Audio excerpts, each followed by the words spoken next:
Combing through fallen leaves in his orchard, Greek farmer Anestis Altinis searches for cracked chestnut burrs suitable for harvest.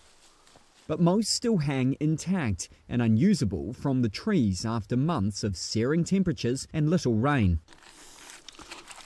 Altinis is a third-generation chestnut producer in Kisos village in central Greece.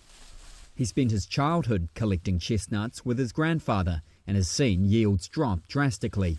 For example, a village that typically collects more than 500 tons of chestnuts now has a production cycle of around 40 to 50 tons at most.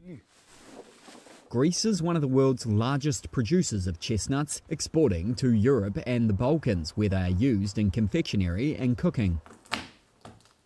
George Nanos is a professor of arboriculture at the University of Thessaly. He says crops are expected to drop to 15,000 tonnes in 2024 because of the warmest winter and summer on record. When the chestnut tree blooms during a lack of water and high temperatures, around May to June, it blooms very late, like this year, where there were very dry conditions and extremely high temperatures. It resulted in a production loss of more than 50% of a normal year.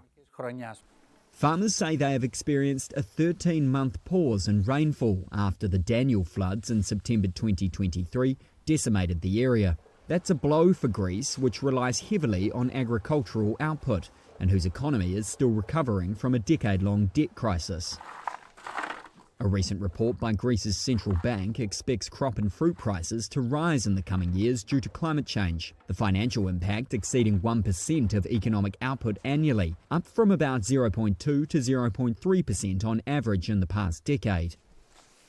Farmers are urging authorities to help with irrigation or risk these picturesque villages being abandoned.